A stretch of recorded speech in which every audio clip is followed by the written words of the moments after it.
Bismillahirrahmanirrahim. Assalamualaikum warahmatullahi wabarakatuh. Alhamdulillahirabbil alamin wa bihi nasta'inu ala umuri dunya wa din. Wassalatu wassalamu ala asrofil anbiya'i wal mursalin wa ala alihi wa sahbihi ajmain. Amma ba'du. Sebelum acara dimulai, marilah kita panjatkan puji dan syukur kehadirat Allah Subhanahu wa taala. Alhamdulillah, berkat ridho Allah kita bisa berkumpul dalam acara diseminasi aksi nyata. Kepada Bapak Kepala Sekolah yang saya hormati, juga rekan-rekan yang saya hormati, sekali lagi saya ucapkan terima kasih atas kehadirannya. Tak lupa sholawat dan salam senantiasa Allah limpahkan kepada Nabi tercinta kita, Nabi Muhammad SAW, kepada para keluarganya, para sahabatnya, dan tabi'in.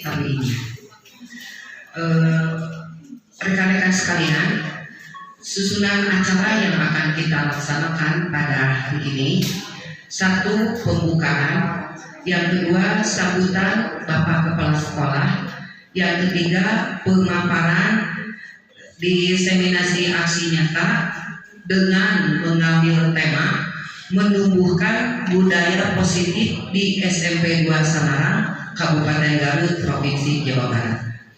Kemudian yang keempat, tanya jawab; yang kelima, doa dan tutup. Itulah susunan acara yang akan kita laksanakan pada siang hari ini. Selanjutnya yang kedua, sambutan dari Kepala Sekolah SMP 2 Garut, Pak Haji Agus. Kami persilakan.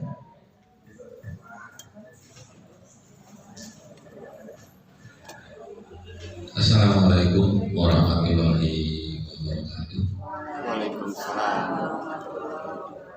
Alhamdulillahirabbil alamin, wassalatu wassalamu ala asyrofil anbiya'i wal mursalin wa ala alihi washabihi ajmain. Rabbi sholli wa yassir li amri wahlul 'uqdatam min lisani yafqahu qawli. Bapak dan Bu Guru yang saya hormati, terima kasih atas kehadirannya. Ini adalah salah satu bentuk dukungan Bapak Ibu terhadap rekan kita yang sedang dalam proses pendidikan guru penggerak, yang salah satu tugasnya adalah melakukan diseminasi, dan ini dilaporkan dalam bentuk video yang cek. Dan alhamdulillah yang sedang proses menunggu hasilnya ada beberapa orang lagi untuk mengejar guru penggerak. Mudah-mudahan ini pengalaman bagi mereka yang sedang proses menuju guru penggerak, dan Bapak pesan kepada Pak Ancap nanti setelah selesai tolong berbagi ilmu. Setelah selesai, jangan hanya selesai ini aja. Bapak harap ilmu ini kan secara resmi ya, resmi diseminasinya. Nanti Bapak harap berbagi ilmunya dalam situasi yang tidak resmi. Maksudnya kalau resmi itu susah, beda kalau tidak resmi. Dengan ngobrol dengan ini lebih mudah sebenarnya. Nah, Bapak ucapkan selamat kepada Pak Cep. Mudah-mudahan prosesnya yang masih cukup panjang sampai bulan Juli ya. Kalau di bulan Juli masih panjang. Ini tugas dari sana. Mudah-mudahan diberi kesehatan, diberi kelancaran, dan suksesan. Itu saja yang bisa Bapak sampaikan Pak Cep. Selamat, mudah-mudahan Allah melindunginya. Wabillahi taufiq wal hidayah. Wassalamualaikum warahmatullahi wabarakatuh.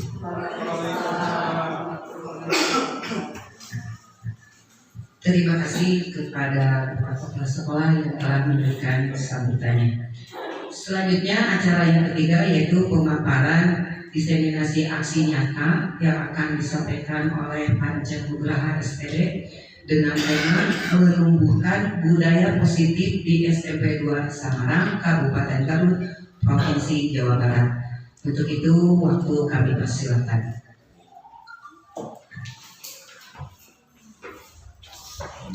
Video lah. Bismillahirrahmanirrahim. Assalamualaikum warahmatullahi wabarakatuh.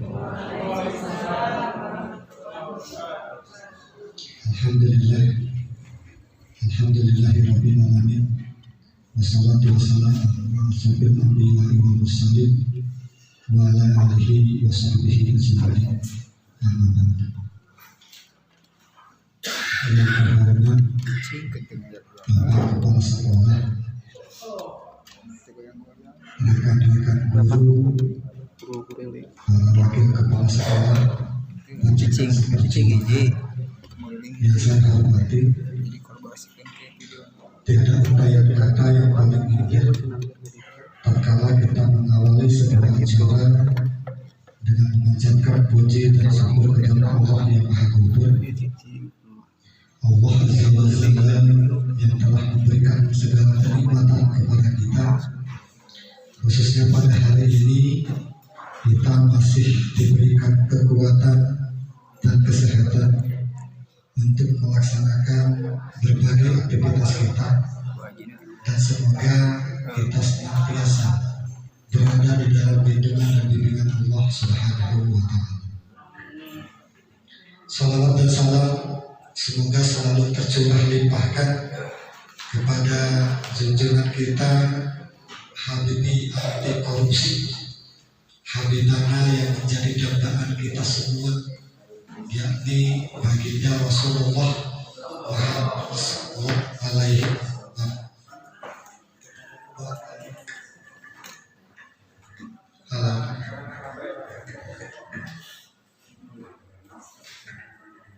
Kepada keluarganya, sahabatnya, sampai kepada kita selaku penganut kajian.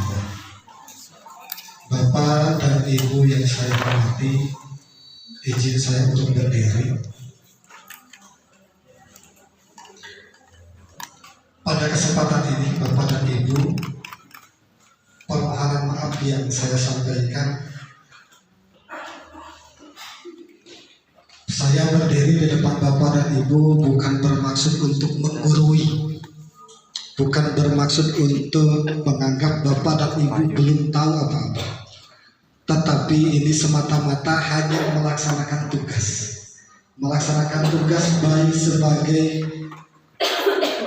calon guru penggerak angkatan 7 dari Kabupaten Garut dalam pendidikan guru penggerak. Saya yakin Bapak dan Ibu telah banyak memahami materi yang akan kita bahas pada hari ini. Bahkan Bapak dan Ibu bukan hanya tahu, bukan hanya paham, tetapi materi yang akan kita diskusikan hari ini telah diimplementasikan, telah diterapkan baik di dalam kehidupan di masyarakat, kehidupan di keluarga, kehidupan di sekolah. Tetapi sekali lagi, bukan karena saya memiliki ilmu, karena ilmu itu semua orang juga memiliki kelebihan dan kekurangan. Tetapi alangkah indah ketika kekuatan-kekuatan itu digabungkan, kekurangan-kekurangan itu saling dilengkapi, maka mungkin nanti sesuai dengan tema yang akan saya angkat, sebetulnya ini bukan menumbuhkan karena sudah ada di kita, tetapi menumbuhkan budaya positif, yang lebih tepat mungkin meningkatkan budaya positif di SMP Negeri 2 Samarang, Kabupaten Garut, Provinsi Jawa Barat. Bapak dan Ibu yang saya hormati, selain tugas saya sebagai calon guru penggerak, karena kurang lebih 2 bulan ke belakang, mulai dari Oktober sampai kemarin Desember, baru modul paket 1 yang sudah selesai. Ada 2 paket modul lagi yang harus saya pelajari, yang harus saya pertanggungjawabkan. Ini baru 1 paket modul. 1 paket modul itu ada 4 sub modul. Nah, yang akan dibagikan kepada Bapak Ibu, mohon maaf sekali lagi, ini bukan menganggap Bapak dan Ibu belum paham dengan materi yang akan saya sampaikan, tetapi semata-mata dalam melaksanakan tugas. Sudah ada 4 sub modul. Setiap sub modul itu pertanggungjawabannya beda-beda. Ada yang dipresentasikan ke fasilitator, ada yang direkam dan didokumentasikan dalam bentuk video melalui sok diuploadkan karena YouTube. Nah, itu merupakan salah satu tugas. Dan ini hari ini Bapak dan Ibu, ini juga merupakan salah satu tugas yang harus saya rampungkan. Setelah selesai diseminasi, bukan desi ya, maaf, mungkin tadi teringat dengan yang ada di TU mungkin. Tetapi pelaksanaan ini adalah diseminasi, yang artinya berbagi ilmu meskipun saya belum memiliki ilmu sesuai dengan kepadanya. B. Tugas yang kedua saya sebagai hamba Allah, selain tugas sebagai calon guru penggerak, tetapi tugas sebagai hamba Allah yang wajib mengamalkan meskipun hanya sedikit ilmu yang dimiliki. Tetapi dengan ilmu yang saya miliki, mudah-mudahan minimal buat saya pribadi ada kemanfaatan, dan mudah-mudahan dapat dimanfaatkan dan bermanfaat bagi lingkungan kita, khususnya sahabat Islam. Bapak dan Ibu hormati,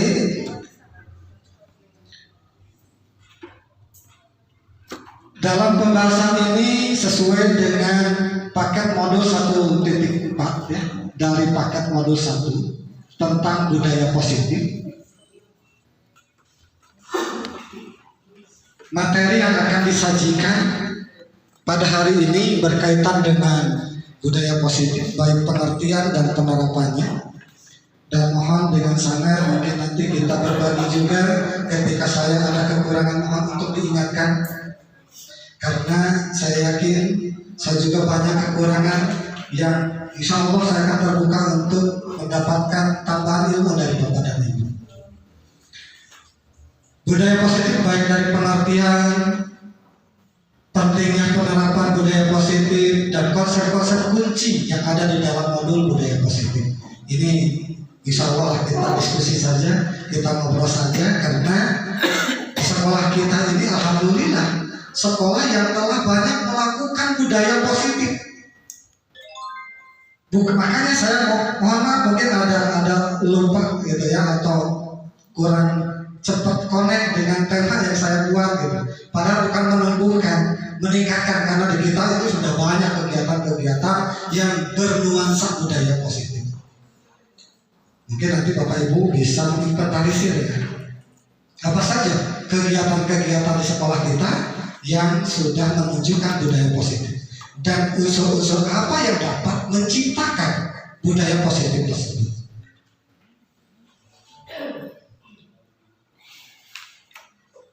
Nah, sebelum pada pengertian Bapak dan Ibu, nanti saya menyampaikan kepada Bapak dan Ibu,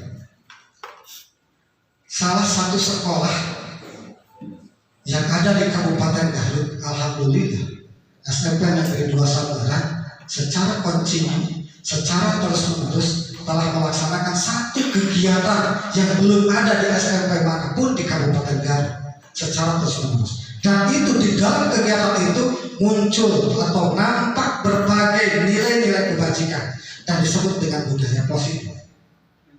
Coba hitanan masa, betul. Hitanan masa, coba kita dengarkan. Apakah di sekolah lain ada tidak hitanan masa yang dilaksanakan secara terus-menerus meskipun pernah berhenti karena apa? Bukan karena tidak ada siapa, tetapi karena kondisi yang tidak memungkinkan pada saat itu. Di dalam kegiatan itu berbagai hal, nilai-nilai kebajikan yang dapat menciptakan budaya positif itu nampak. Kalau kita inventarisir dari berbagai kegiatan di sekolah kita, ingat dengan program dulu ada pagi-pagi menyambut anak, apa? Embun pagi. Di sana ada apa? Nilai-nilai kebajikan yang nampak. Silaturahmi. 5S-nya diterapkan. 5S-nya mulai dari salam, sapa, senyum, sopan, santun. Itu nilai-nilai kebajikan yang dapat menciptakan budaya positif. Sekarang sudah mulai pudar. Makanya nanti ada materi kaitannya. Mengapa pudar? Nah, nanti dengan kaitannya dengan motivasi, jenis motivasi yang harus kita temukan dulu. Setelah kita menyambut anak, alhamdulillah secara kolaborasi Bapak dan Ibu, kolaborasi secara kerjasama, karena kita yakini tidak ada manusia yang superpower. Tidak ada manusia yang superpower bisa memiliki semua ilmu, bisa melaksanakan semua kegiatan dengan seorang diri. Karena kebersamaan, karena kolektivitas, karena kolaborasi, semua kegiatan dapat berjalan dengan maksimal. Maka tidak ada manusia yang mah mau berjalan. Tidak ada seperti itu. Kita memiliki kekuatan masing-masing yang dapat digabungkan, yang dapat disatukan sehingga muncul sebuah kekuatan. Ada kegiatan setelah pagi, anak-anak dikumpulkan, dipelopori oleh program sekolah dengan pelopornya kesiswaan. Tetapi kesiswaan juga butuh bantuan dari yang lain, yaitu kegiatan apa? Kegiatan sholat duha dan zikir bersama. Itu budaya-budaya positif yang ada di sekolah kita. Banyak lagi. Setelah beres sholat duha, zikir berjamaah, masuk ke dalam kelas. Ada pembiasaan. Mulai dari doa dan lain sebagainya. Hari ini, Bapak Ibu, hari ini saya yang mendapat tugas dari ikan guru penggerak, yakin saya tidak akan kegiatan ini berjalan tanpa adanya kerjasama. Saya menghadap kepala sekolah meminta izin, alhamdulillah diizinkan. Itu awal dari kegiatan. Ketika tidak ada izin dari kepala sekolah, tidak mungkin kegiatan tetap berjalan. Bapak kepala sekolah mengumumkan di dalam grup, dan atas dasar kolaborasi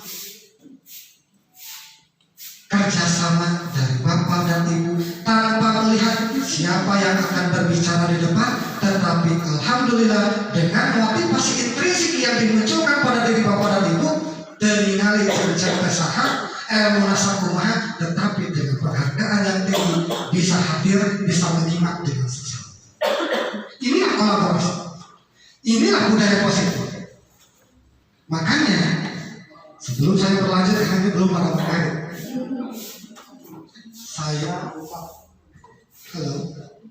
Saya ucapkan banyak terima kasih kepada Bapak dan Ibu yang telah menghadiri undangan di dalamnya pribadi, tapi kaitannya dengan proses pendidikan, dan alhamdulillah kerjasama Bapak tanpa melihat baik maupun kemampuan bersedia menyimak apa yang akan saya sampaikan. Hatur nuhun Pak. Inilah yang harus terus kita jaga. Inilah yang harus kita tumbuhkan dan kembangkan. Karena sekali lagi, tanpa kolaborasi, tanpa kerjasama, tanpa menghargai satu sama lain, belum tentu kegiatan yang akan kita jalankan dapat berjalan sesuai dengan harapan. Dari rangkaian cerita saya tadi, maka inilah pengertian budaya positif. Budaya positif itu adalah suatu pembiasaan yang bernilai positif. Di dalamnya mengandung sejumlah kegiatan yang mampu menumbuhkan karakter murid. Tentunya budaya positif perlu dibangun baik di dalam kelas maupun di sekolah. Tadi sejumlah pembiasaan, ketika pembiasaan dilakukan secara terus-menerus, maka pembiasaan itu diharapkan menjadi kebiasaan. Pembiasaan itu hanya kegiatan yang merupakan bagian dari program, tetapi setelah pelaksanaan dilakukan secara kontinu, secara terus-menerus, maka pembiasaan itu bisa menjadi sebuah kebiasaan. muncul kesadaran diri, muncul motivasi intrinsik di dalam diri untuk melaksanakan kegiatan dengan penuh kebersamaan. Ketika budaya positif itu diterapkan di sekolah kita, maka tentu kita juga akan merasa aman, merasa nyaman untuk berada di dalam lingkungan, baik dalam proses pembelajaran maupun di dalam kehidupan di sekolah. Dan tentunya dengan budaya positif juga dapat mendorong baik untuk murid mampu berpikir, bertindak, dan mencipta sebagai proses memerdekakan dirinya sehingga murid lebih mandiri dan bertanggung jawab.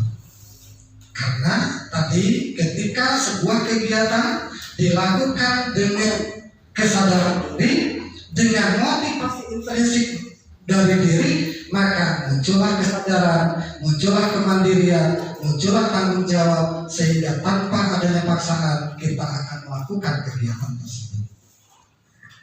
Bapak dan Ibu yang saya hormati,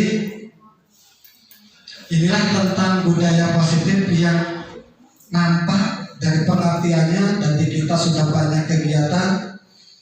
Maka tentunya sekali lagi, yuk kita bareng-bareng untuk meniatkan diri. Meskipun saya yakin Bapak dan Ibu telah menerapkan jauh-jauh hari, karena ingat dengan salah satu trilogi pendidikan yang disampaikan oleh Ki Hajar Dewantara, ya Bapak Ibu sudah lebih tahu, sudah menerapkannya dengan triloginya itu. Yang pertama teh naon? Ingarso Sutulodo, meskipun orang Sunda tapi kudu kan nyebutkan orang Jawa ya gitu. Ingarso Sutulodo, Imadian Manut Karso, dan Tutmuri Handayani. Kalau Bu Ima, Bu Inde lebih fasih dalam membacanya ya, karena orang Jawa. Ingarso Sutulodo, ketika kita berada di depan, kita harus memberikan contoh. Tetapi Bapak dan Ibu, kita bukan hanya ditugaskan memberikan contoh, tapi apa? Menjadi contoh. Yang paling sulit adalah menjadi contoh, bukan memberi contoh. Bapak Ibu tentu bisa memaknai perbedaan memberi dan menjadi contoh, sehingga dikembangkan atau dikaitkan baik tugas saya sebagai CGP maupun tugas sebagai hamba Allah dikaitkan dengan pemikiran Ki Hajar Dewantara tadi. Kita sebagai pendidik wajib untuk menuntun, memberikan contoh dan menjadi contoh. Yuk kita saling mengingatkan, karena saya juga bisa berbicara belum tentu bisa dalam menerapkan. Ingatkan saya untuk bisa membawa anak, menuntun anak ke hal yang lebih positif, sehingga budaya positif di sekolah kita dapat kita jalankan.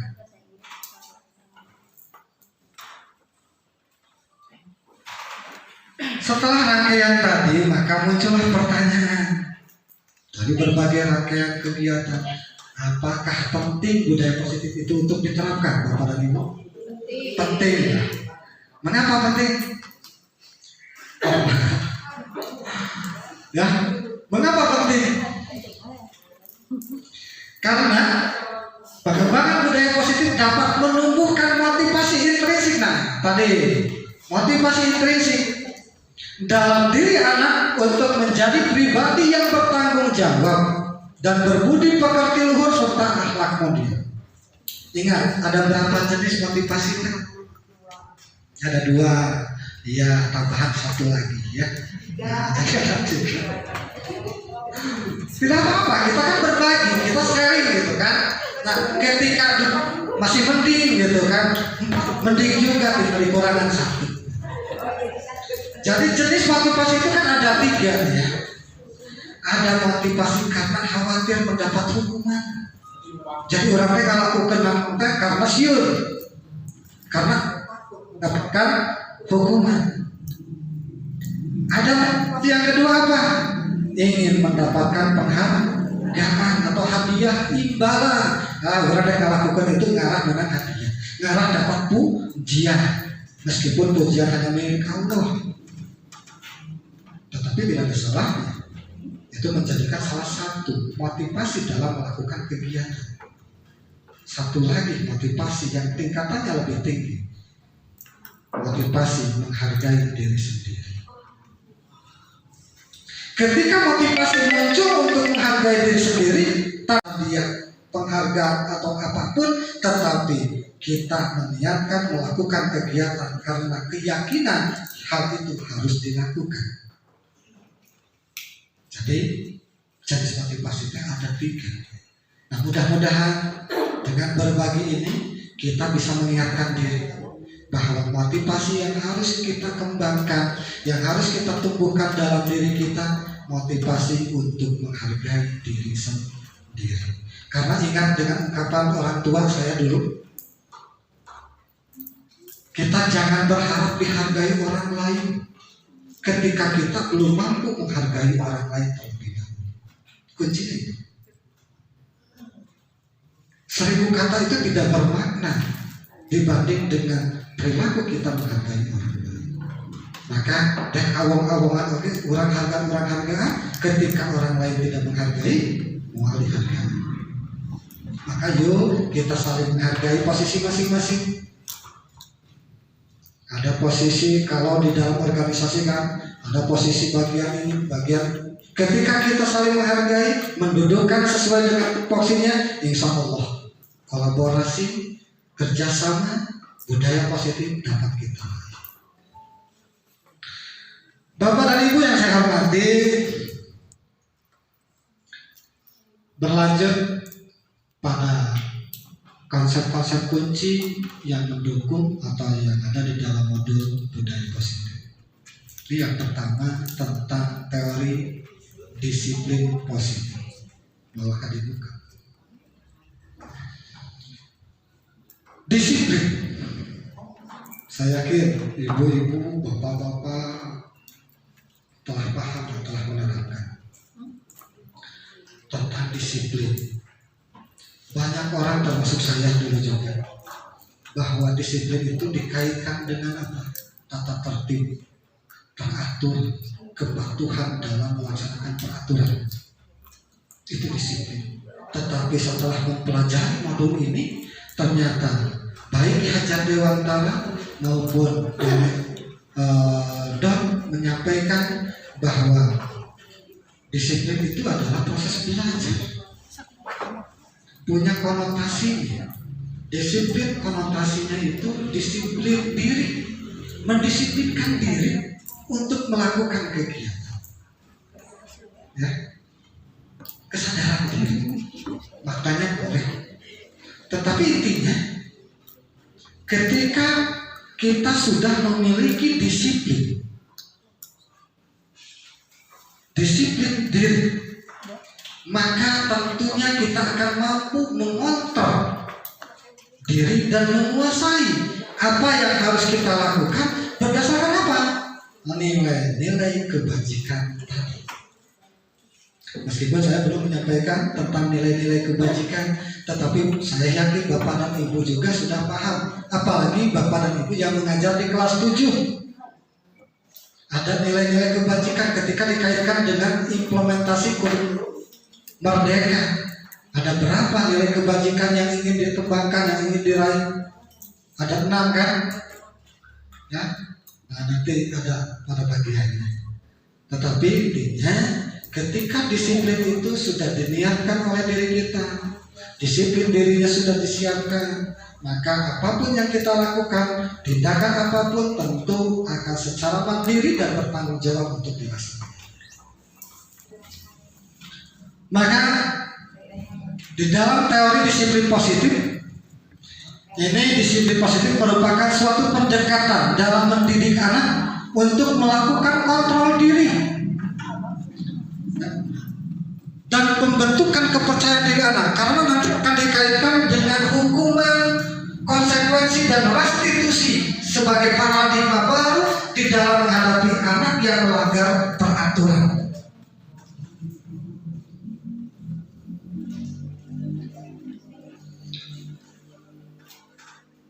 Dalam rangka menciptakan budaya positif, penerapan disiplin positif dipraktikkan untuk menghasilkan murid-murid yang berkarakter, disiplin, santun, jujur, peduli, dan bertanggung jawab. jawab serta nilai-nilai kebajikan yang sudah ditentukan baik oleh sekolah secara tertulis maupun tidak. Di sini tidak ada katakan saling menghormati, tetapi merupakan salah satu kebajikan, nilai-nilai kebaikan itu juga harus digunakan, itu juga harus diterapkan. Lalu apa nilai-nilai kebajikan itu? Nilai-nilai kebajikan adalah nilai-nilai yang memiliki sifat positif atau sifat-sifat positif manusia yang merupakan tujuan mulia yang ingin dicapai setiap individu. Berat di sekolah dengan implementasi kurikulum merdeka, mulai dari beriman, bertakwa kepada Tuhan yang Maha Esa, dan berakhlak mulia. Maka dengan kegiatan sholat duha, pembiasaan di kelas, itu salah satu untuk menumbuhkan dan mencapai anak-anak memiliki karakter. Yang kedua, berkebinekaan global. Kelas 7 kemarin sudah melaksanakan apa? Proyek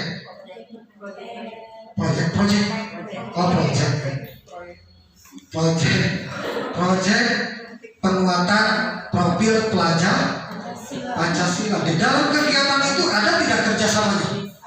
Ada. Tetapi di dalam 6 dimensi profil pelajar Pancasila namanya bergotong royong. Artinya sama kan? Bekerja sama, bergotong royong, berkolaborasi. Ada berapa dimensi atau beberapa nilai yang dicapai dari kegiatan proyek? Tentu anak-anak sebelum melaksanakan kegiatan diawali dengan berdoa. Tentu setiap kegiatan biasakan diawali dengan berdoa, termasuk di akhir. Ada perbedaan pendapat tidak? Ada. Berkebinekaan kan itu juga ya. Berbeda-beda tapi untuk mencapai satu tujuan. Itu dilaksanakan. Lalu setelah perbedaan pendapat ditemukan satu kesepakatan, maka secara bersama-sama, secara bergotong royong mensukseskan visi yang sudah ditentukan berdasarkan kesepakatan. Ada mandirinya di sana. Tanpa bimbingan juga anak-anak berjalan. Meskipun tentunya bimbingan dibutuhkan. Tetapi apakah selama kegiatan harus dibimbing? Tidak. Ada kemandirian yang muncul dari diri anak. Itu di dalam penerapan kegiatan. Itulah nilai-nilai kebajikan yang dapat menciptakan sebuah budaya positif. Nah, ada yang saya hormati. Bapak dan Ibu yang saya hormati, kalau agak panjang Bapak dan Ibu ya, mudah-mudahan ada motivasi intrinsik kembali lagi. Motivasi yang ketiga, tahapan yang ketiga untuk yuk kita saling berbagi, mendengarkan dan saling menempatkan posisi masing-masing. Karena Bapak yakin, Ibu yakin, karena kita harus meyakinkan diri kita ya. Ketika kita penting dengan ilmu, tentu kita akan menyadari pentingnya untuk mengerti. Bapak dan Ibu yang saya hormati, nah ini contoh-contoh nilai kebajikan yang saya tuangkan, yang saya tampilkan tidak dari semua organisasi. Setiap organisasi memiliki nilai kebajikan yang berbeda-beda, tetapi intinya sama.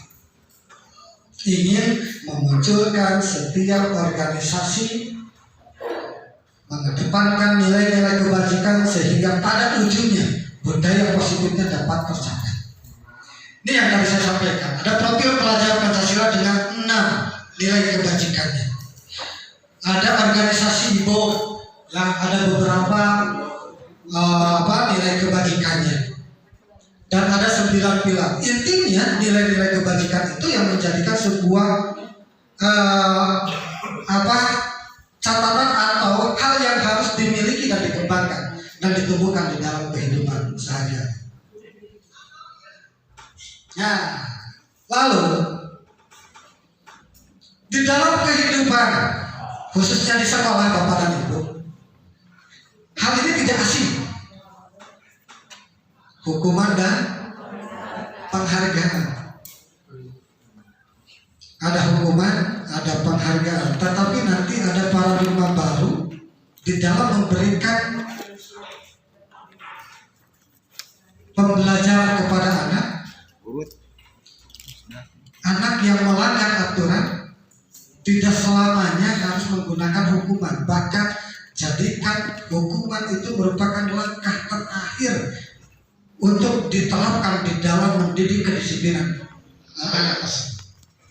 Untuk memunculkan disiplin positif anak itu tidak semestinya harus dilakukan dengan hukuman saja, tetapi ada metode baru, ada paradigma baru yang bisa kita terapkan dalam menghadapi anak yang sedang melanggar aturan. Karena melanggar aturan itu nanti dikaitkan dengan kebutuhan yang tidak terpenuhi, kebutuhan dasar manusia yang tidak terpenuhi, ya. Nah, hukuman dan penghargaan tentu kalau hukuman itu diberikan kepada anak yang melanggar, tentu. Anak yang melanggar peraturan diberikan hukuman. Ada hukuman, ada konsekuensi. Hukuman juga ada dua jenis. Bedakan antara hukuman dengan konsekuensi. Ketika aturan dari kesiswaan ABCD, aturan dari wali kelas ABCD, katakan itu aturan yang sudah disepakati, anak melanggar, ketika melanggar konsekuensi yang diberikan. Ketika anak sudah diingatkan, lalu tidak tertuang di dalam aturan baik di sekolah maupun di kelas seperti waktu yang konvoy, apakah ada di dalam aturan tertulis tidak boleh konvoy?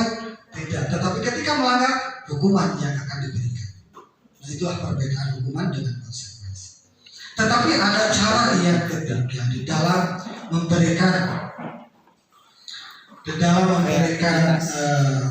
didikan kepada anak supaya disiplin positifnya itu muncul, yaitu sebuah restitusi.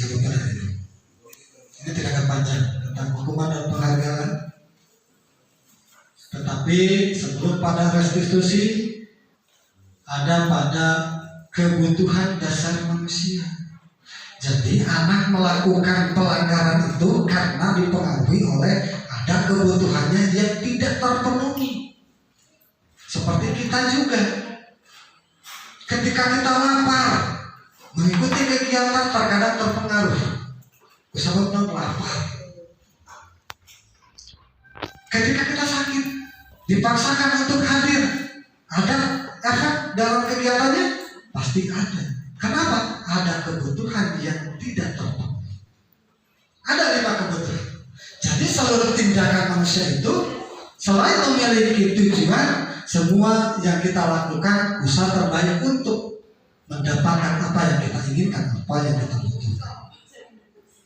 Ada 5 kebutuhan. 5 kebutuhan dasar manusia.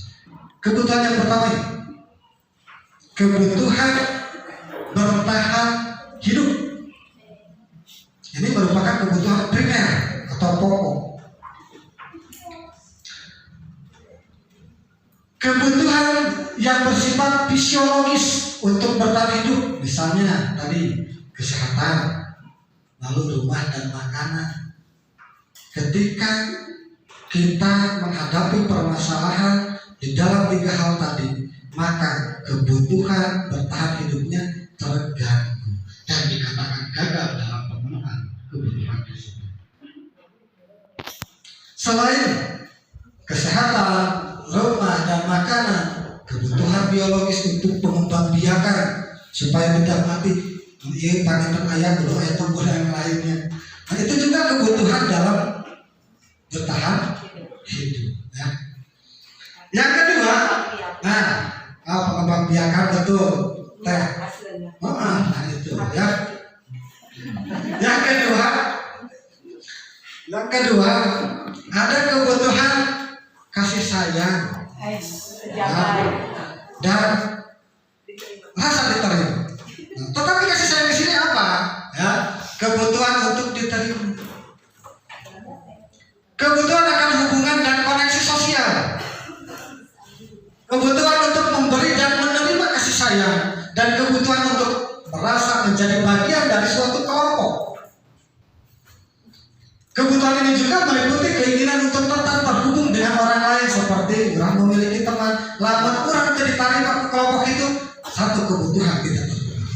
Kebutuhan apa? Kebutuhan diterima, kebutuhan kasih sayang. Ya. Nah, termasuk keluarga. Seperti kita juga. Ketika termasuk meskipun tidak ada sebetulnya di sekolah kita gap-gapan tidak ada. Alhamdulillah sekolah kita itu kebersamaannya selalu terjaga dan mudah-mudahan tetap terjaga.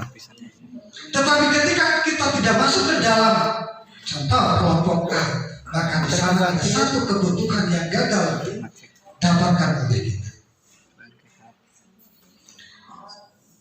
Yang ketiga, Bapak dan Ibu,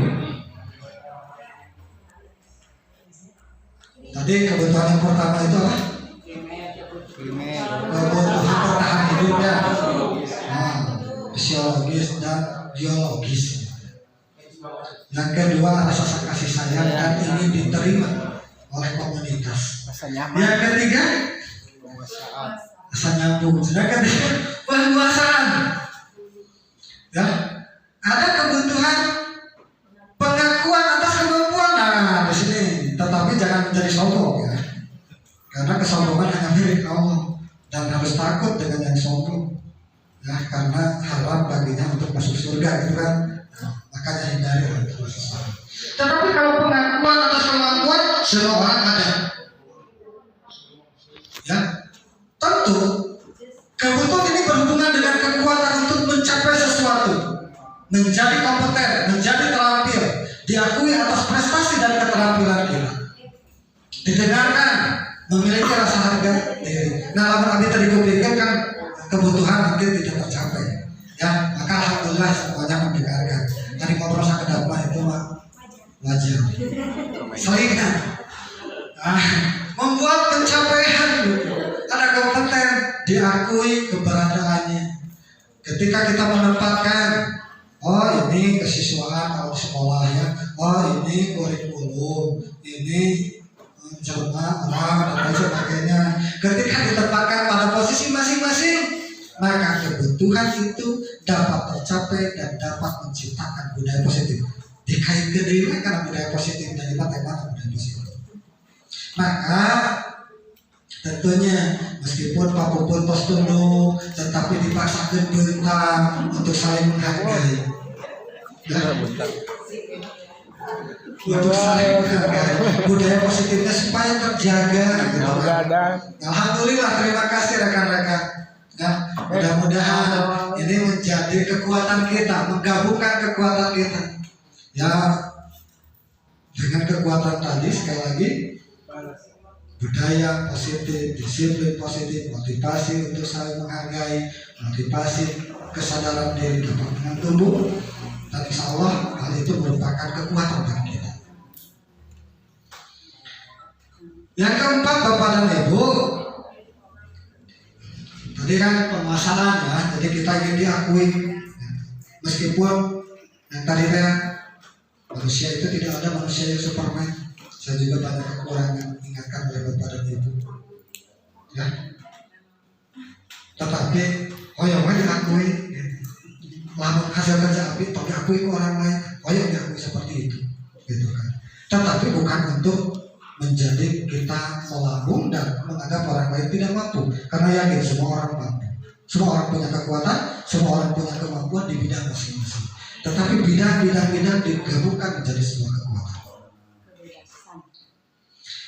Yang keempat, Bapak dan Ibu, kebutuhan akan kebebasan. Nah, di kita juga kan bebas, mulai gitu kan.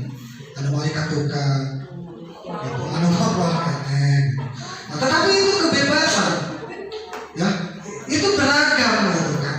Nah, tetapi budaya positif itu tetap ada, tetapi meskipun bagaimanapun sambil ngopi juga cahaya, tetapi kita sambil gitu kan, ini tetap menjaga saling menghargai dan ya, ini kan kita dalam rangka saling berbagi, saling mengingatkan kepada kita, tetapi tidak bermaksud apa-apa. Yang keempat, kebebasan kebutuhan akan pilihan. Terkadang kan anak tidak mau kan disuruh ditentukan pilihan, tetapi ada anak yang ingin menentukan pilihan. Orang sudah punya pilihan. Orang mah kudunya jalan kieu, mau mengikuti jalan kamu tetapi ujungnya sama. Nah, kebutuhan akan kemandirian. Jadi kebutuhan kebebasan itu kebutuhan akan kemandirian, punya rasa mandiri, punya prinsip sendiri, otonomi, memiliki pilihan dan mampu mengendalikan arah hidup, termasuk arah hidup seseorang. Ya. Paling tidak arah hidup dirinya sendiri. Anak-anak dengan kebutuhan kebebasan yang tinggi menginginkan pilihan. Mereka perlu banyak bergerak, suka mencoba, tidak terlalu terpengaruh oleh orang lain, dan senang mencoba hal baru dan baru. Itu kebutuhan dalam kebebasan. Karena yang tadi dikaitkan dengan motivasi intrinsik. Jangankan anak lah, karena kembali lagi kita harus kembali dengan tugas kita sebagai pendidik. Dan rumah anak kamu bukan orang, lalu orang apa kieu gitu. Bahkan sejuta kata pun tidak akan didengar oleh anak ketika kitanya kieu.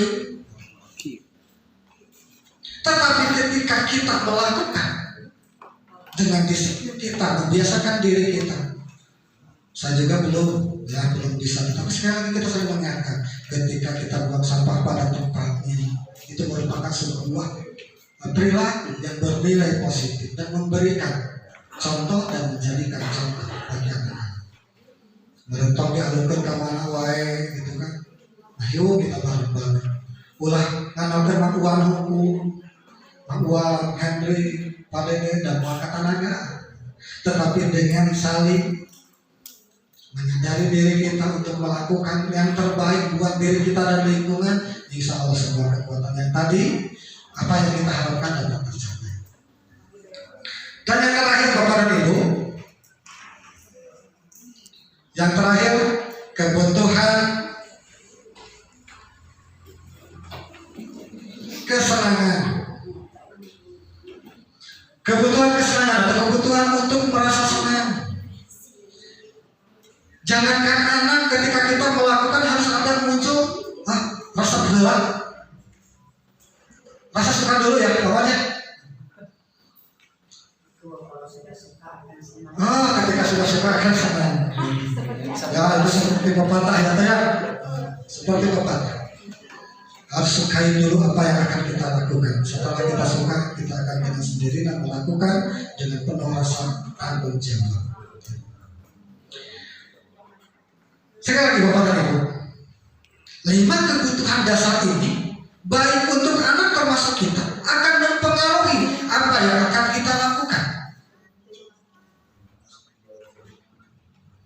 Ketika kita melakukan dalam sebuah kegiatan yang tadi, ketika semua kebutuhan anak untuk bertahan hidup terpenuhi, lalu ingin diterima kasih sayangnya terpenuhi, penguasaan kebebasan dan kesenangan terpenuhi, insya Allah dalam kegiatannya dilakukan dengan penuh kesadaran, dengan penuh saling menghargai. Tetapi ketika satu pun saja kebutuhan yang ingin dicapai tidak terpenuhi, ya tentu akan terpengaruh. Apa yang kita ikuti pasti ada gangguan lah. Anak, baik kepada anak, tetapi sekali lagi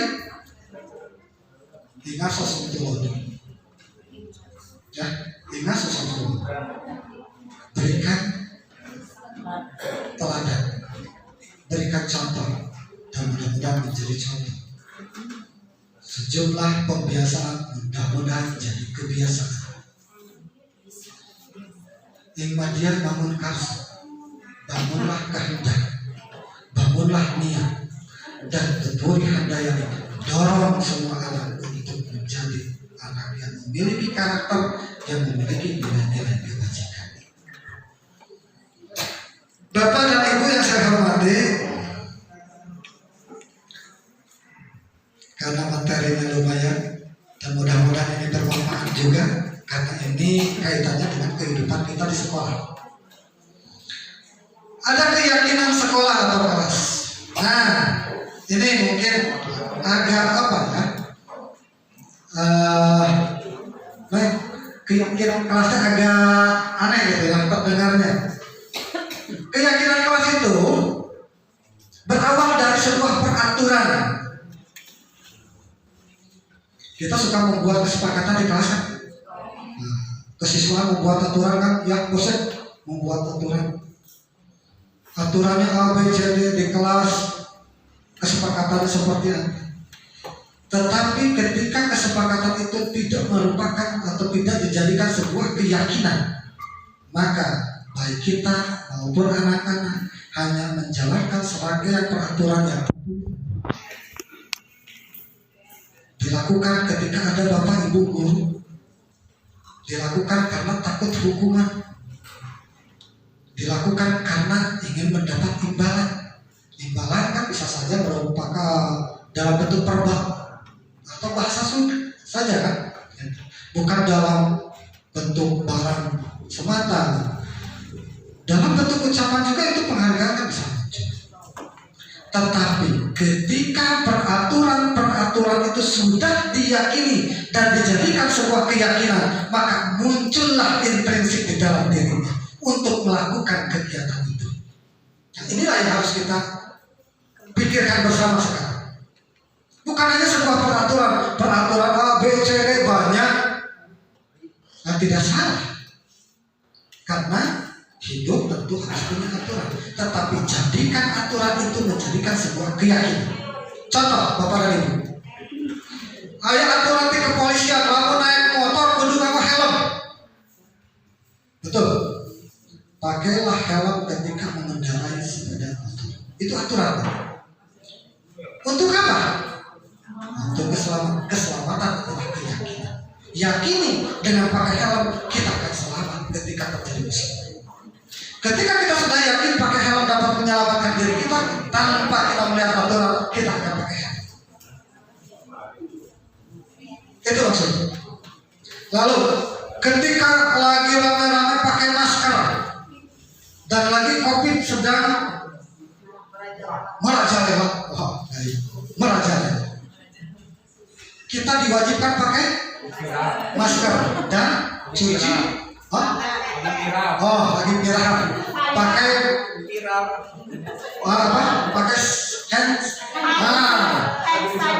Untuk apa itu? Supaya menjaga, intinya supaya sehat gitu kan? Menjaga kesehatan. Yakin tidak? Ketika kita yakin dilakukan, maka ketika dilakukannya penuh dengan kesadaran diri. Dan itu maksudnya. Jadi peraturan itu bukan dihilangkan, tetapi jadikan peraturan itu menjadi sebuah keyakinan.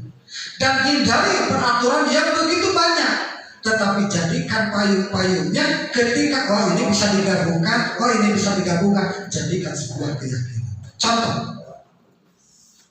ketika guru nuju nyarios di payung, kan anak disuruh untuk diamnya. Nah, seperti kita gitu. Nah, ketika kita berbicara, ayo mau nyarios, gitu kan? Nah, itu ya nilai kebajikan. Kok dibalik? Nah, ketika guru berbicara, maka anak disarankan untuk menyimak, berbagi peran dalam hiji ngomong atau mau ayat pada nilai kebajikan. Ketika kalian mendengarkan jangan nyarios, kan nggak mungkin, ya. Saling menghargai. Ketika guru sedang menyampaikan, anak disuruh untuk mendengarkan. Ketika berjalan harus dengan seperti apa? Dijadikan itu menjadikan satu payung hukum atau payung di dalam keyakinan apa? Saling menghormati. Ketika keyakinan itu tidak terlalu banyak, maka akan diingat. Selain diingat, akan mudah untuk diterapkan. Orang terkadang kan ingat-ingat aturan teh naon wae bisa kok banyak teuing, kusapa loba teuing atau banyak teuing sehingga sulit untuk dilakukan. Maka ketika digabungkan dari peraturan-peraturan yang bukan dihilangkan, tetapi peraturan yang adanya tetap ada, tapi jadi menjadikan sebuah keyakinan, menggabungkan sehingga mudah dipahami oleh anak, mudah diingat, dan mudah-mudahan bisa diterapkan di dalam kehidupan. Kalau keyakinan di kelas sebetulnya sudah Bapak Ibu lakukan dengan namanya dulu mungkin kesepakatan kelas ya. Tetapi sekali lagi baik kesepakatan maupun peraturan itu mudah-mudahan menjadi sebuah keyakinan yang dapat diterapkan dalam kehidupan sehari-hari. Tetapi prosedurnya atau langkah-langkahnya, keyakinan kelas bersifat lebih abstrak daripada peraturan. Keyakinan kelas berupa pernyataan universal, menggabungkan dari beberapa peraturan menjadi sebuah keyakinan. Pernyataan keyakinan kelas senantiasa dibuat dalam bentuk positif. Keyakinan kelas sebenarnya tidak terlalu banyak. Tujuannya untuk apa tadi? Supaya mudah diingat. Ya. Keyakinan kelas sebaiknya sesuatu yang dapat diterapkan di lingkungan tersebut, dan semua warga kelas hendaknya ikut berkontribusi di dalam pembuatan keyakinan kelas lewat kegiatan curah pendapat. Prosedur di dalam pembuatan keyakinan kelas yang pertama, mempersilahkan anak atau murid untuk bercurah pendapat tentang peraturan yang ingin disepakati. Lalu mencatat semua masukan-masukan dari murid, baik yang ditulis di papan tulis maupun dulu masukan ada kertas naon dengan alali gitu kan, gitu. Seperti kertas lipat gitu kan. Tapi yang bisa ada perangkatnya, ya, itulah namanya gitu. Ya, kita melibatkan anak. Tetapi apakah semua diakomodir? Tidak juga. Nanti kita gabungkan mungkin dari sekian anak jadi satu keyakinan. Dari beberapa menjadi sebuah keyakinan. Nah, sesudah keyakinan kelas sesuai prosedur pembentukan keyakinan kelas, gantilah kalimat-kalimat dalam bentuk negatif menjadi kalimat yang positif. Contoh, dalam peraturan jangan berlari di kelas, tetapi berjalanlah di kelas dengan sopan. Diubahlah kalimatnya. Jadi jangan memunculkan anak itu takut melakukan itu karena hukuman, tetapi berikan keyakinan bahwa itu memang harus dilakukan oleh kita.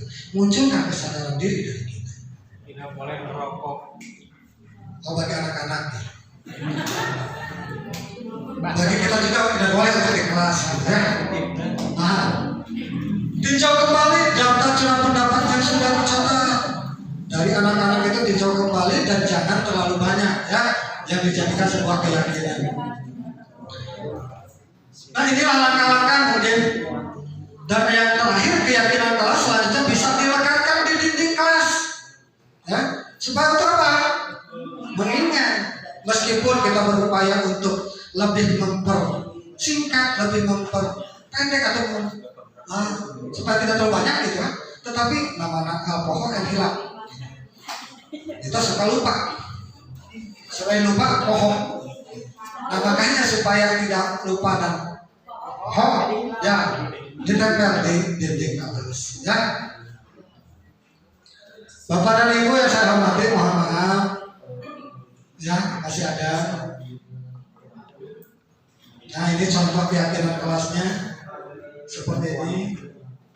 Jadi hormat tadi ketika menggabungkan dari hal beberapa peraturan, tetapi intinya kita perlu hormat. Jadi kami meyakini bahwa sangat penting untuk menghormati semua orang dan barang milik orang lain. Lalu contoh keyakinan yang kedua, menggabungkan dari beberapa peraturan juga mungkin ya, kaitkan nanti. Kami meyakini bahwa semangat penting untuk mengerjakan segala pekerjaan atau mengikuti kegiatan yang telah ditugaskan. Orang kan sok masih ada tugas ya, sok baik untuk dikerjakan di kelas maupun di rumah gitu kan. Nah, selain itu ada tugas yang lain juga kan, bukan hanya tugas dalam bentuk akademik, tetapi ada tugas yang lain juga. Jadikan satu keyakinan itu kan untuk mengerjakan hal itu. Contoh yang ketiga, diterima dan dimiliki. Kami meyakini bahwa sangat penting untuk merasa diterima. pada suatu kelompok dan saling peduli satu dengan yang lain. Saling peduli satu sama yang lain. Tidak membuli, betul. Nah, aturannya tidak boleh membuli, tidak boleh menggunakan bahasa yang apapun katakannya. Nanti oh iya mah kaitan anak karena diterima, oh iya mah kaitan anak karena hormat, iya mah dikaitan anak karena bekerja. Jadi simpelkan atau sederhanakan peraturan itu menjadi sebuah keyakinan.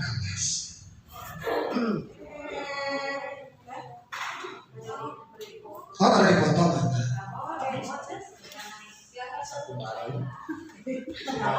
Atas biasanya kayaknya Bang Eder umpamanya ayah ada periode insyaallah bisa. Nah lalu Bapak dan Ibu, posisi kontrol kita sebagai guru. Nah, posisi kontrol kita.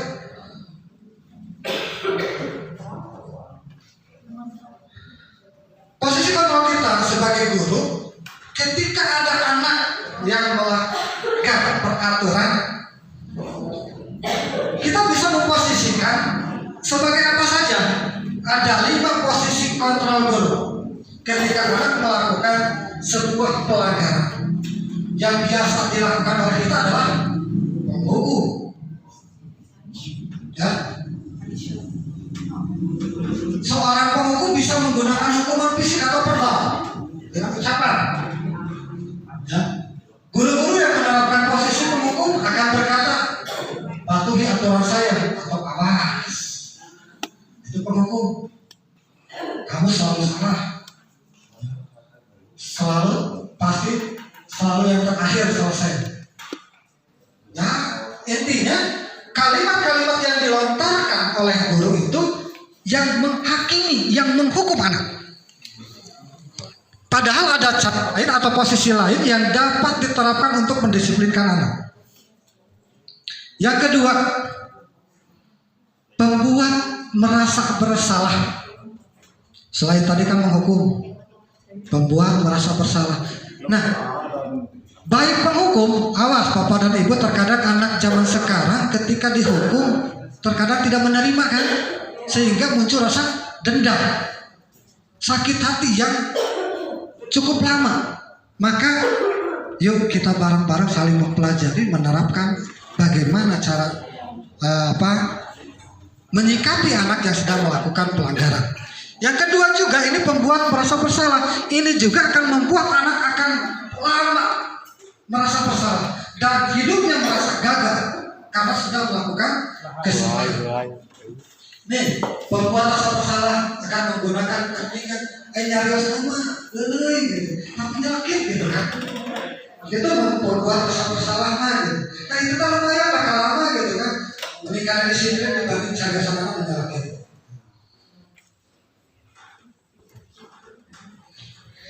Yang ketiga, kita bisa memposisikan sebagai teman, ngajak ngobrol karena menjadi teman. Ada positif negatifnya juga. Ketika kita memposisikan jadi teman, terkadang anak curang ngomong, ngelunjak gitu kan.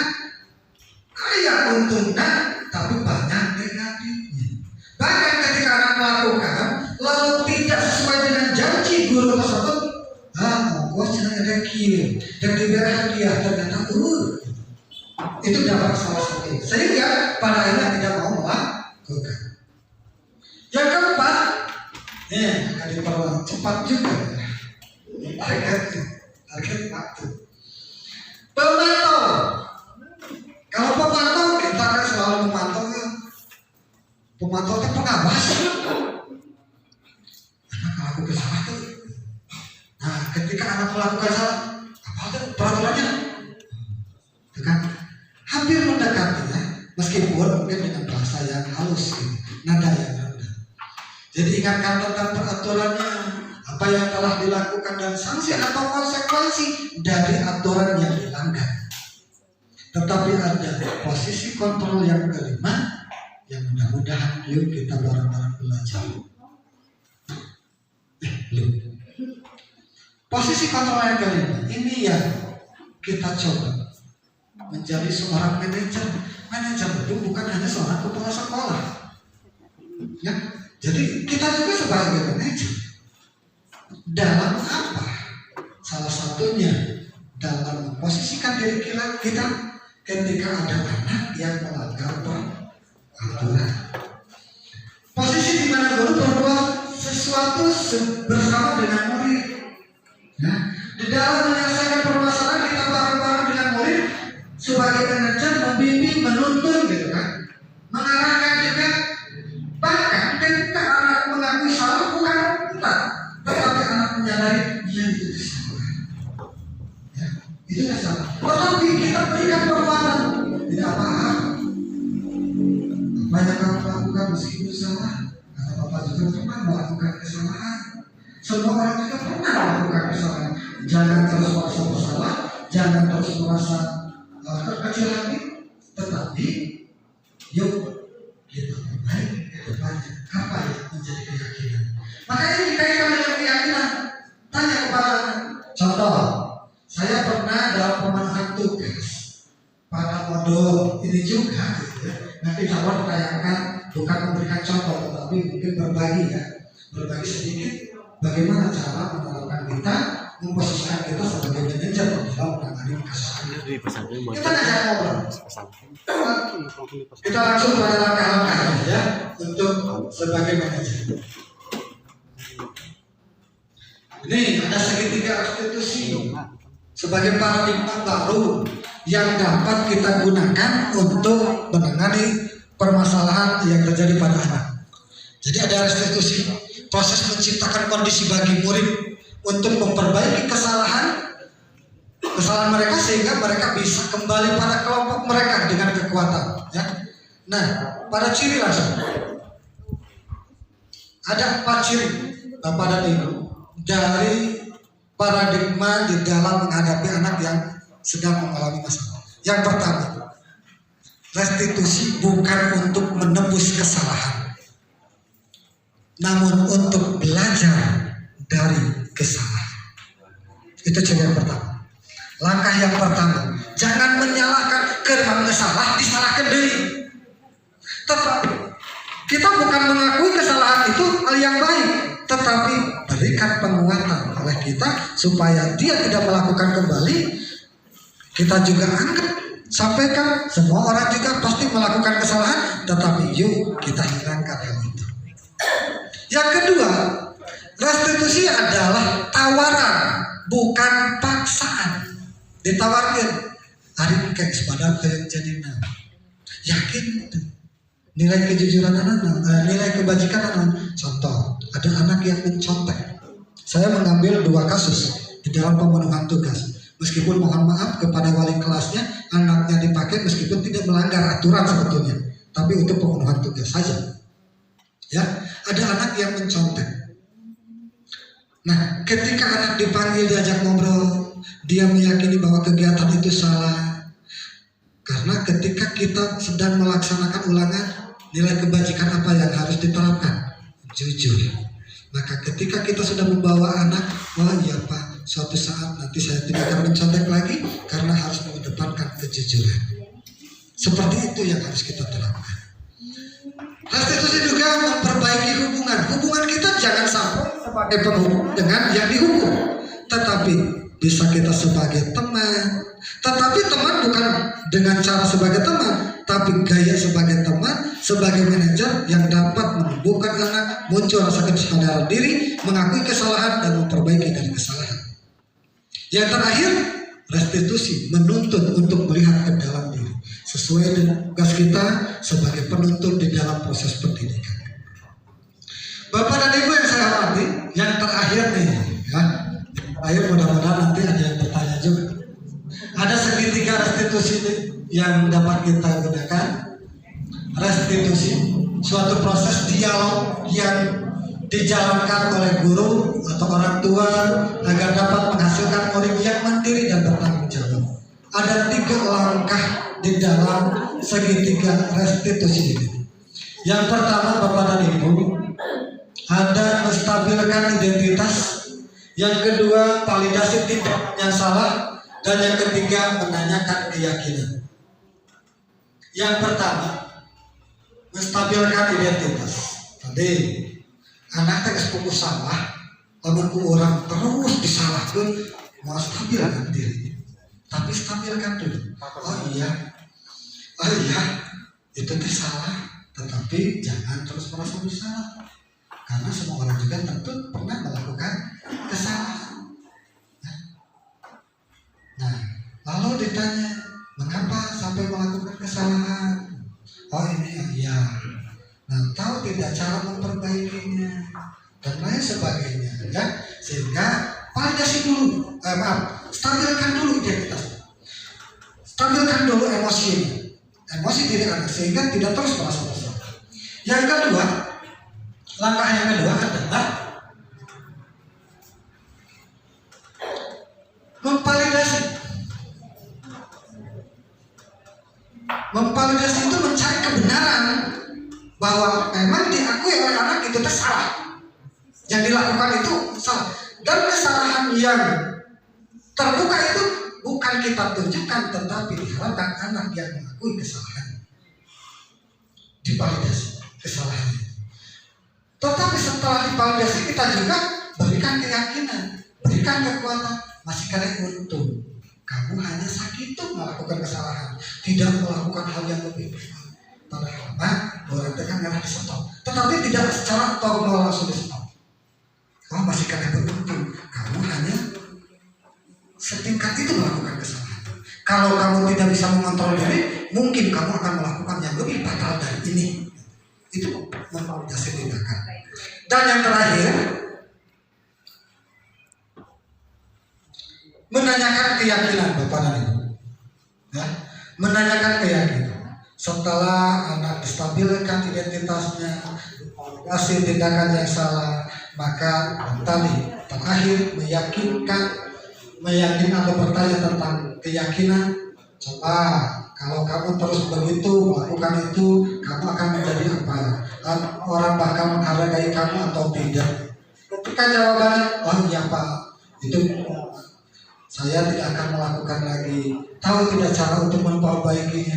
Diharapkan anak yang mencari solusi dituntut oleh kita. Kecuali kalau anak mentok, tidak ada solusi yang disodorkan oleh anak, kita mengarahkan. Tetapi ketika anak, oh iya Pak, nanti Mas saya akan belajar sebelum ulangan. Karena kemarin waktu mau ulangan, saya tidak menghafal. Mengapa tidak menghafal? Mungkin karena main gamenya keasikan sampai larut malam, sehingga ketika waktu ulangan tidak bisa menjawab Pak. Akhirnya saya mencontek. Nah, tahu tidak cara memperbaiki? Ya nanti mau mempelajari lagi, belajar lagi sebelum ulangan. Dan saya tidak akan mencontek ketika ulangan. Lebih baik mengerjakan sesuai dengan kemampuan saya. Itulah jawabannya yang kita harapkan. Sehingga ketika dari apa yang kamu hilangkan dalam kegiatan itu, tadi kejujuran. Kalau kamu tidak melakukan itu, maka harapan saya ingin menjadi anak yang jujur. Itu keluar dari mulut anak, dibimbing oleh kita, dituntut oleh kita. Ketika anak mentok, arahkan oleh kita. Itulah segitiga restitusi yang dapat kita gunakan sebagai paradigma baru di dalam menangani anak yang sedang mengalami permasalahan. Tetapi Bapak dan Ibu, ketika dengan cara seperti itu memang harus menggunakan tingkat hukuman, gunakan. Tetapi sekali lagi, hukuman simpan dan letakkan di akhir setelah rangkaian kegiatan yang tadi telah dilakukan, maka hukuman merupakan tindakan terakhir yang dapat kita lakukan. Jadi bukan yang pertama, tapi yang terakhir. Bapak dan Ibu yang saya hormati, mohon maaf tentunya materi yang saya sampaikan ini banyak. Saya juga udah capek kan. Jadi tisunya tidak ada sebetulnya. Tadi pesen nggak nyiapin. Sekian yang dapat saya sampaikan. Mohon maaf banyak kekurangan. Kekurangan itu tentunya bersumber dari saya yang masih harus belajar dan belajar. karena sesuai dengan salah satu filosofi juga ada pembelajaran tak mengenal waktu, pembelajaran tak mengenal usia, dan pembelajaran harus dilakukan sepanjang hayat. Mohon maaf dari pembahasan yang saya sampaikan dan mudah-mudahan Bapak dan Ibu belum paham sehingga memiliki motivasi intrinsik untuk menggali materi yang saya bahas hari ini supaya lebih memperdalam materi tersebut dan dapat diterapkan di dalam kehidupan sehari-hari. Untuk sementara sekian, sebelum dibuka sesi tanya jawab, mohon maaf sekali lagi. Assalamualaikum warahmatullahi wabarakatuh.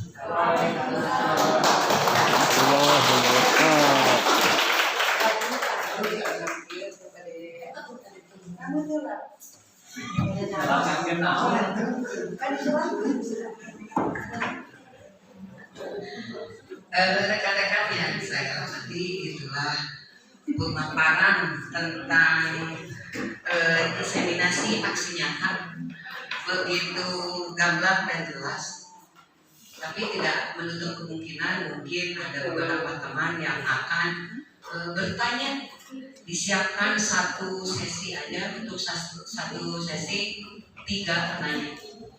Baik, untuk yang penanya pertama silakan mengangkat tangan. Ada? Ya, Pak Darman. Silakan Pak. Langsung? Iya, langsung aja 3 orang. Ditulis dulu pertanyaannya. Ya, pertama 1, nanti pertanyaannya ditulis aja dulu. Silakan Pak. Ya, terima kasih kepada pembawa acara. Assalamualaikum warahmatullahi wabarakatuh.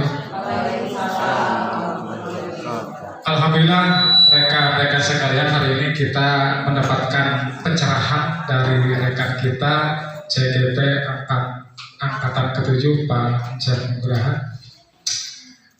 Temanya adalah menumbuhkan atau meningkatkan budaya positif di SMP 2 Samara. Dan tentu ini adalah bukan hanya untuk siswa saja, tapi untuk seluruh warga sekolah. Yang menjadi pertanyaan, bagaimana caranya menumbuhkan atau menyadarkan karakter budaya positif pada seorang siswa secara spontan. Artinya begini, misalkan ada anak melakukan kesalahan, tidak kita ingatkan, tapi spontan sadar sendiri bahwa anak itu telah melakukan kesalahan. Contoh misalkan begini, ya, ketika anak melanggar sesuatu, ia langsung meminta maaf kepada temannya atau kepada guru ketika ia melanggar. Ketika membuang sampah, misalkan anak sadar sendiri, tidak usah diingatkan bahwa itu salah. Nah, bagaimana cara meningkatkan karakter yang spontan kepada anak, yaitu karakter yang positif ini? Sekian baca, mudah-mudahan bisa dimahami. Assalamualaikum warahmatullahi wabarakatuh. Waalaikumsalam warahmatullahi wabarakatuh. Penanya kedua, silakan kita tulis dulu. Ayo Bu Heni saat ini SPDM. Ayo, Jawab dulu. jadi satu-satu dulu. Baik. Pertanyaannya bagaimana cara menumbuhkan atau menyadarkan karakter pada siswa secara spontan? Ya, sambil menunggu teman-teman yang lain bertanya, kita jawab dulu satu persatu. Terima kasih Pak Darman. Tadi yang secara spontan itu kesalahannya bukan menyadarkannya. Nah, semua orang tentu melakukan kesalahan seperti tadi. Menyadarkan atau menumbuhkan.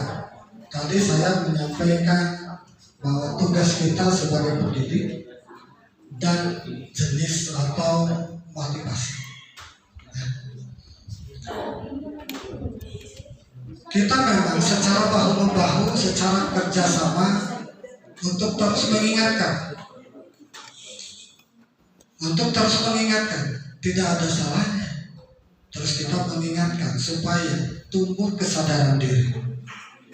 dengan terus diingatkan,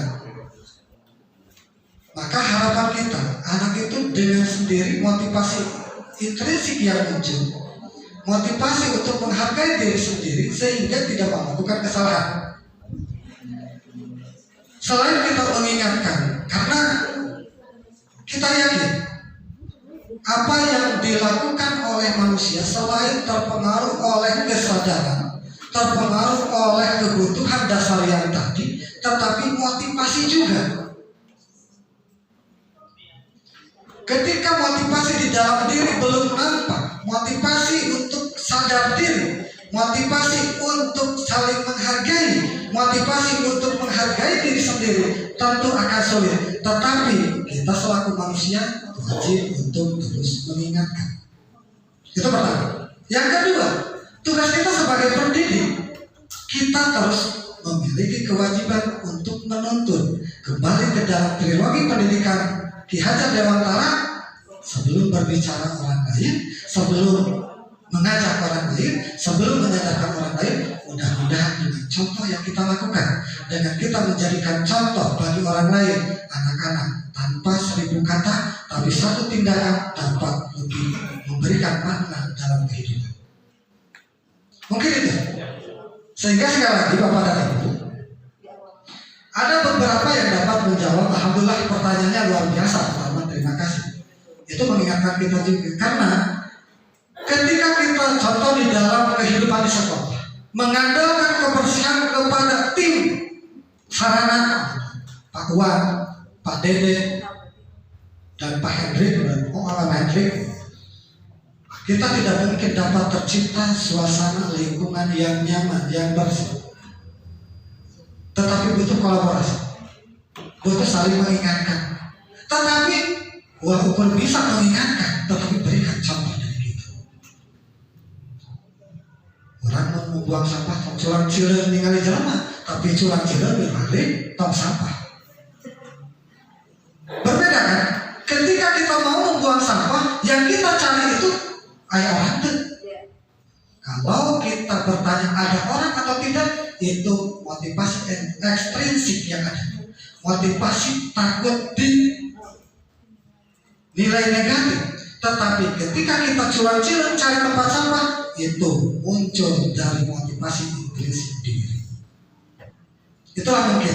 Mudah-mudahan tidak puas soalnya. Sepakat, betul. Ya, keteladanan yang harus kita teladan. Mudah-mudahan dan kolaborasi pertama. Sekali lagi, kegiatan apapun tanpa adanya kolaborasi, tanpa adanya kerjasama, tanpa adanya saling menghargai, yakin jangan diharap kebersamaan itu ada.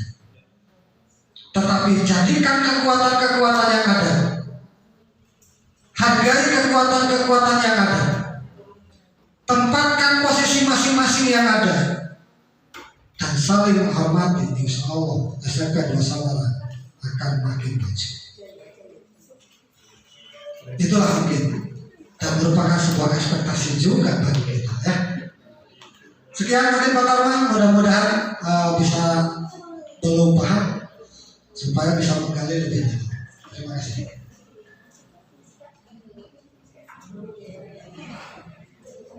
Pak Taman itu bisa dimengerti ya? maaf ya. Sip.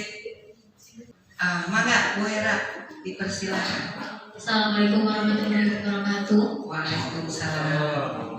Pada kesempatan ini saya ingin mengucapkan banyak terima kasih kepada Pancep sebagai CGP Angkatan ke-7 yang banyak menyumbangkan ilmunya kepada kami semua. Ada hal-hal baru yang kami pelajari, khususnya bagi saya gitu ya, mengenai budaya positif. Intinya mungkin di sini luruskan bila saya salah gitu ya. Jadi intinya di sini segala sesuatu itu akan berjalan dengan lancar apabila timbul kesadaran dari dalam diri sendiri, dan tidak lupa juga kita harus berkolaborasi. Karena yang seperti tadi Pak Cep katakan, kalau jenis kebutuhan itu ada 5, apabila kelima kebutuhan itu sudah terpenuhi tapi masih belum, suatu kegiatan masih belum berjalan dengan lancar atau lain sebagainya, mungkin itu karena kesadaran dirinya yang kurang. Dan itu juga saya jadi berpikir mengenai ada siswa saya yang dikitu-kieu teh sudah susah gitu ya, karena balik lagi mungkin karena kesadaran dirinya yang kurang. Nah, yang menarik bagi saya di sini adalah istilah baru, yaitu keyakinan sama segitiga restitusi. Keyakinan, kalau itu sesuatu hal yang baru bisa kalau buat sama gitu ya. Keyakinan itu tadi Pak Cep katakan, kalau keyakinan itu alangkah lebih baiknya bukan timbul dari salah satu pihak, tapi keyakinan itu akan lebih baik apabila didiskusikan, diajak ngobrol bareng ya. Jadi saya berpikir gini, ini juga sekaligus pertanyaan, apakah suatu peraturan itu akan lebih baik apabila lahir dari kedua belah pihak? Contoh, kita punya tata tertib sekolah, tata tertib siswa maksudnya di sini ya. Kita dalam tata tertib itu hanya mensosialisasikan, memberitahukan pada anak apa yang diperbolehkan, apa yang tidak diperbolehkan, hanya mensosialisasikan saja. Kalau tadi disangkut-sangkutkan dengan istilah keyakinan, apakah lebih baik apabila si tata tertib itu keluar berdasarkan hasil diskusi antara kita dengan anak? Mungkin tidak harus semua anak, tapi di sini ada perwakilan anak. Apakah harus seperti itu, atau cukup saja dengan cara mensosialisasikan aja seperti yang kita lakukan? Kalau saya amati tadi mengenai keyakinan, begitu juga di kelas. Saya sering dengan anak-anak, mungkin Bapak Ibu guru wali kelas juga sering dengan anak-anak membuat peraturan kelas. Mungkin sekarang peraturannya dirubah jadi apa? Keyakinan mungkin. Jadi diajak sharing nih, apa yang boleh, apa yang tidak boleh. Jadi diharapkan dengan keyakinan tersebut, ya, kan munculnya dari kedua belah pihak. Jadi anak sadar mungkin, karena itu si aturan tadi, keyakinan tadi dibuat bukan hanya oleh wali kelas atau guru saja, tapi dari kedua belah pihak. Nah, mungkin itu yang ingin saya tanyakan. Terus yang selanjutnya mengenai segitiga restitusi. Segitiga restitusi tadi disebutkan untuk memperbaiki karakter peserta didik ya. Jadi segitiga restitusi itu untuk memperbaiki kesalahan yang dilakukan oleh peserta didik. Di mana di dalam segitiga restitusi itu ada 3 tahapan. Nah, ujung-ujungnya mungkin dari ketiga tahapan tadi timbul kesadaran dari dalam diri siswa. Bagaimana seandainya ketika kita sudah melakukan 3 tahapan tersebut, contoh tadi saya tuliskan di sini tahapannya menstabilkan identitas, yang kedua menanyakan validasi tindakan yang salah, dan ketiga menanyakan keyakinan. Bagaimana apabila saya kan contohkanlah diri saya gitu dengan salah satu anak kelas 9D yang luar biasa amat sangat soleh, misalnya Bu Ima ya, sudah saya sampai berpikir gini, tadi Pak Cep menjelaskan jenis kebutuhan itu ada 5, bahkan saya diskusi dengan Bu Nurul, mungkin si budak ieu teh sekolah teh gara-gara kebutuhan yang kelima tidak terpenuhi. Kebutuhan kelima teh yaitu kesenangan. Oh, kesenangan meureun diajarna. Tapi Abi berpikir mun pelajaran Abi hukum atau ke kelasna berarti metode yang saya terapkan di kelas salah, tidak menyenangkan anak. Model pembelajaran yang saya diterapkan di kelas mungkin membosankan. Tapi anak tersebut pada semua mata pelajaran tidak termotivasi untuk belajar. Tadi di walau Pak Cep mengenai pertanyaan pertama, balik lagi kata Pak Cep karena motivasi. Terus dibangun motivasi ekstrinsik dari kami, dari guru, dari saya, dari wali kelasnya, dari guru-guru yang mengajar di kelas 9D, dari Bu Ima guru BK, bahkan dari orang tuanya yang semula bekerja sebagai IRT dipikir keluar mengorbankan diri gitu ya, hanya untuk mendampingi anak-anak yang lulus sampai kelas 9 aja. Ya, ART salah. Lalu dari asisten rumah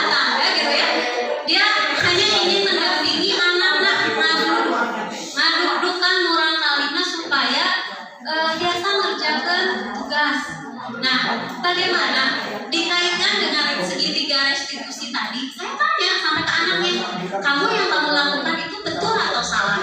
Salah. Dia, kamu mau keluar tidak? Tidak. Saya menempuh berbagai tahapan tersebut, tapi karena motivasi diri mungkin kurang, tapi keterusan keluar alif. Nah, bagaimana mungkin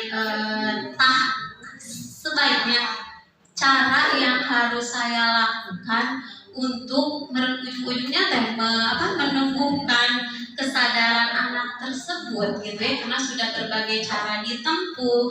Tadi yang saya menarik itu mengenai segitiga restitusi yang mampu yang bertujuan untuk memperbaiki kesalahan. Mungkin ini adalah sebuah paradigma baru di dunia pendidikan yang diluncurkan dalam pendidikan guru penggerak, ada segitiga restitusi dengan harapan mungkin segitiga restitusi ini bisa memperbaiki karakter peserta didik. Begitu yang bisa saya sampaikan.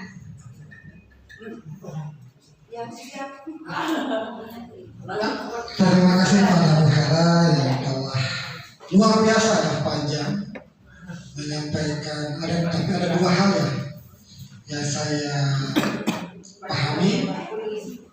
Yang pertama mungkin tentang keyakinan kelas. Apakah sebaiknya dilakukan bersama anak, itu kan, melibatkan anak, atau cukup dengan mensosialisasikan? Itu mungkin yang pertama. Kalau berbicara tentang keinginan kita atau harapan kita, kembali dulu kepada kita. Ketika kita akan mengikuti sebuah kegiatan, aturannya ABCD.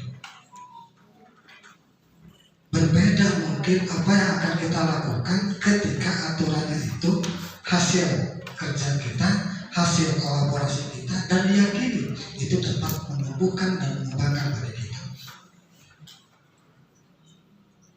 Kalaulah keyakinan dengan melibatkan anak, kumaha, kan ini banyak anak, tadi juga sudah ada solusi di kesiswaan, ada OSIS kan ya, ada di pramuka, bisa menggabungkan. Kalau ini mau diterapkan, coba gali dulu dari anak nih, tapi bukan dalam arti kita tidak mengontrol, kita tidak membimbing dan membatasi, tapi berikan dulu kebebasan.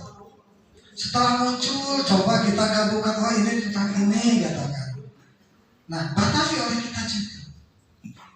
Mungkin langkah itu akan lebih tepat karena anak mengeluarkan apa yang harus kita lakukan, dan anak juga akan merasa diakui tentang aturan yang akan dijalankan.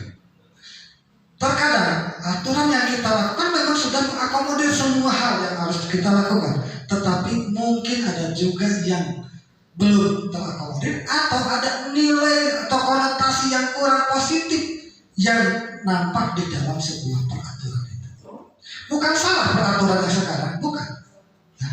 Tetapi ini mungkin paradigma baru, aturan baru. Mengapa tidak ketika di dalam kelas dulu lah, jangan dulu ngambil sekolah katakan.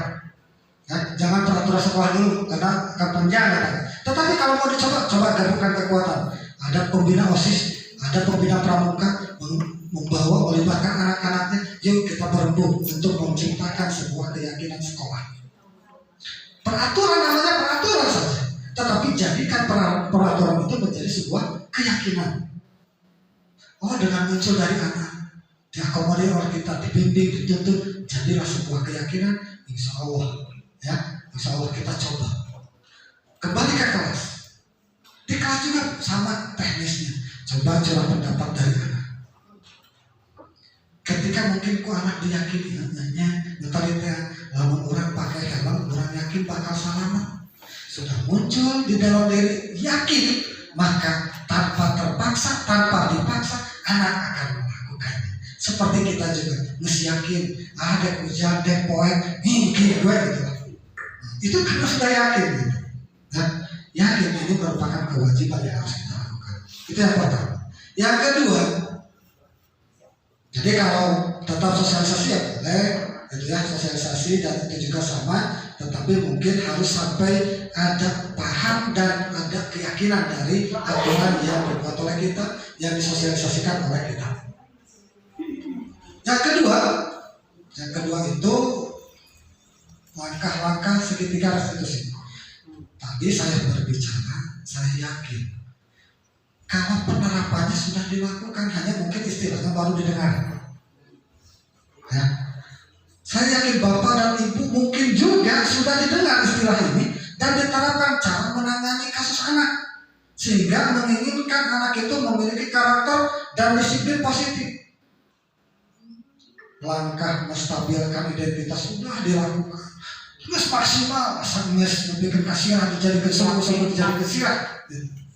Bimbing anak, menuntut anak, emosi yang biasa tukang ngomong, dibiasakan kan hewan gitu kan. Tetapi anak kan hewan. Tadi saya berbicara, hukuman bisa dilakukan sempatkan di paling akhir. Ketika ini sanksi sudah diberikan atau sanksinya ada, ketika tidak melakukan aturan ini, jadi udah kan ditempuhkan, diberikan kesadaran. Ketika 5 kebutuhan tidak terpenuhi, mungkin juga itu ada kebutuhan yang kita tidak tahu, sehingga tetap melakukan itu.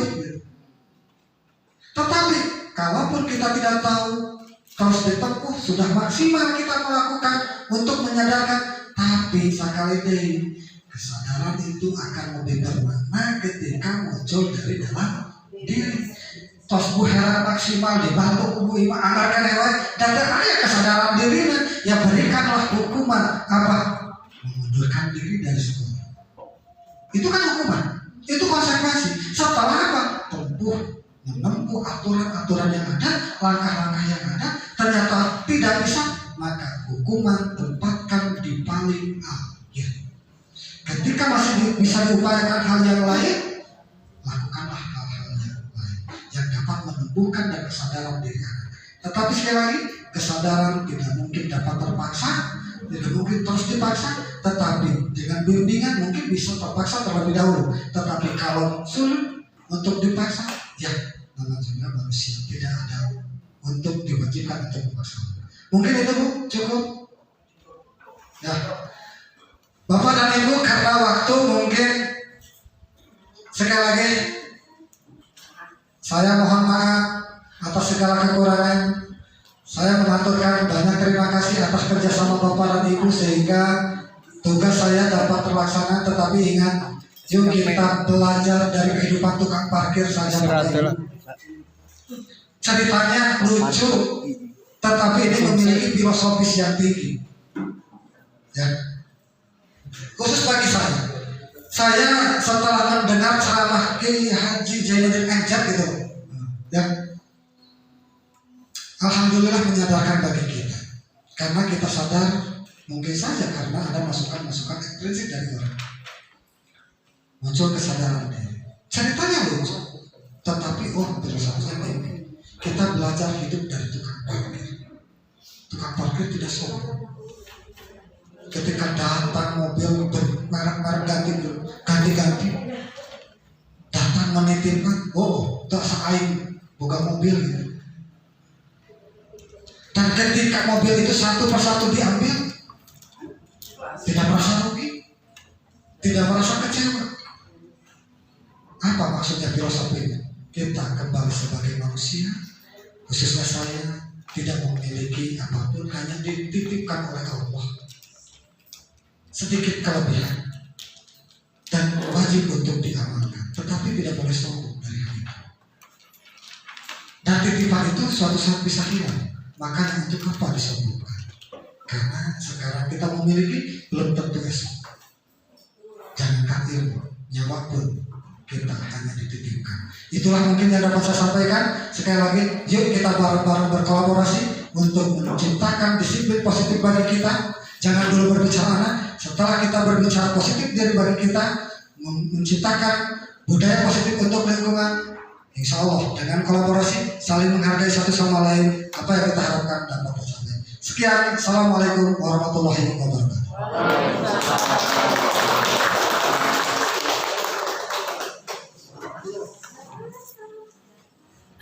Alhamdulillah, acara kelima tanya jawab telah selesai. Acara acara keempat. Sekarang acara kelima, doa dan tutup. Kita tutup aja acara ini dengan bersama-sama mengucapkan hamdalah. Alhamdulillahirobbilalamin. Wassalamualaikum warahmatullahi wabarakatuh. Waalaikumsalam.